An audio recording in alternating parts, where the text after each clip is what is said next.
بسم اللہ الرحمن الرحیم اللہم صلی علی محمد وعلی آل محمد وبارک وسلم۔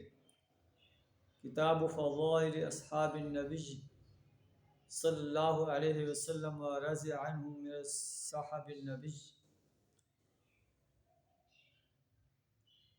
نبی صلی اللہ علیہ وسلم کے صحابہ کے فضائل، صحابہ رضی اللہ عنہم کے فضائل و مناقب کا بیان۔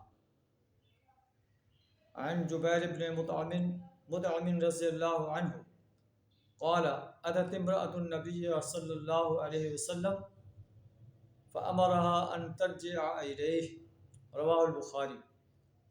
حضرت جبیر بن مطعم رضی اللہ تعالی عنہ روایت کرتے ہیں کہ نبی صلی اللہ علیہ وسلم کے پاس ایک عورت حاضر ہوئی۔ نبی صلی اللہ علیہ وسلم نے اسے حکم دیا کہ وہ پھر آپ کے پاس آئے۔ قالت ارأیت ان جئت ولم اجدک، اس عورت نے کہا کہ میں اگر پھر آؤں اور آپ کو نہ پاؤں، اس سے اس کی مراد جو ہے الموت، موت تھی کہ آپ اس دنیا سے رخصت ہو چکے ہوں، تو پھر میں کس کے پاس جاؤں؟ آپ صلی اللہ علیہ وسلم نے فرمایا اِلَّمْ تَجِدِنِي فَأْتِ أَبَا بکر، اگر تو آتی ہے اور مجھے نہیں پاتی، میں اس دنیا سے رخصت ہو گیا ہوں، تو ابو بکر رضی اللہ تعالی عنہ کے پاس چلے جانا۔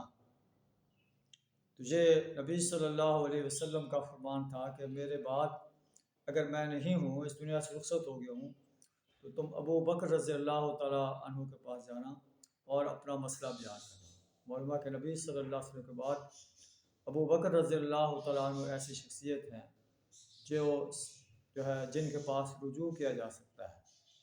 اللہ سے دعا ہے ہمیں بھی ابو بکر صدیق رضی اللہ تعالی عنہ کی فضیلت کا صحیح معنی میں جو ہے اقرار کرنے کی توفیق عطا فرمائے۔ ابو بکر صدیق رضی اللہ تعالی عنہ کو جنت الفردوس میں اعلیٰ مقام عطا فرمائے، اور ہم سب کو جو ہے ان کی معیت نصیب فرمائے۔ وآخر دعوانا الحمد للہ رب العالمین۔